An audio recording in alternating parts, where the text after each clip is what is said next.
அரியத்து கேட்கின் வரிவடி வேலோய் அரிதரிது மானிடர் ஆதல் அரிது மானிடர் ஆயினும் கூங்குருடு செவிடு பேடு நீங்கி பிறத்தல் அரிது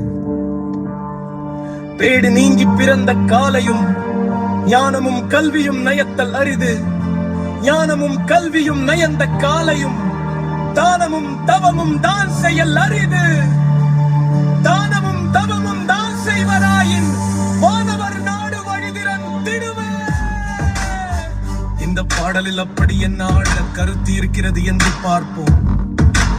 மானிடராதல் அரிது சரிதான். நாம் மானிடராக பிறப்பதற்கு நாம் என்ன செய்தோம்? ஒன்றும் செய்யவில்லை, பிறந்து விட்டோம், அவ்வளவுதான். நம் முயற்சி ஒன்றும் இல்லை. பேடு நீங்கி பிறத்தல் அரிது, அதுவும் சரிதான்.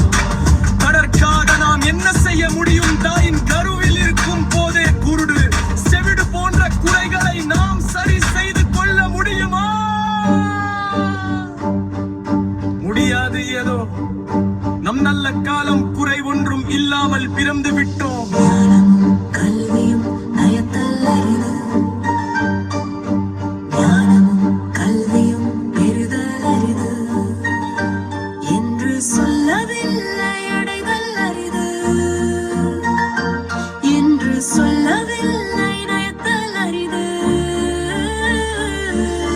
சொல்கிறாள் உறவை நயத்தல் என்றால் விரும்புதல், இன்புறுதல், பாராட்டுதல், மகிழ்தல், சிறப்பித்தல் என்று பொருள். ஞானமும் கல்வியும் எங்கு இருந்தாலும் அதை கண்டு முதலில் மகிழ வேண்டும். அதை அடையும் போது மனதில் இன்பம் பிறக்க வேண்டும்.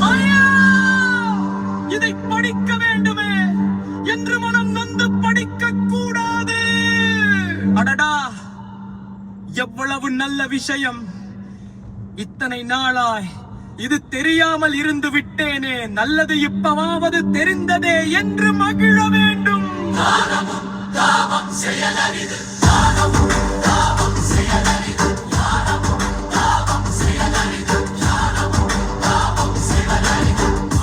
வேறு, கல்வி வேறு. கல்வி கற்பதன் மூலம் வருவது ஞானம், உள்ளிருந்து வருவது உள்ளே செல்லும் கல்வி. உள்ளிருக்கும் ஞானம் எதனை கொண்டு வர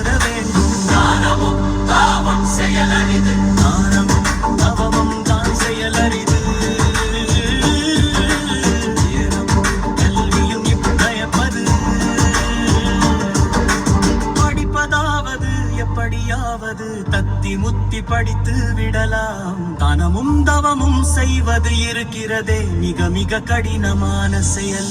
இலட்சக்கணக்கில் செல்வம் இருந்தாலும் 100 ரூபாய் தர்மம் செய்ய மனம் வருமா?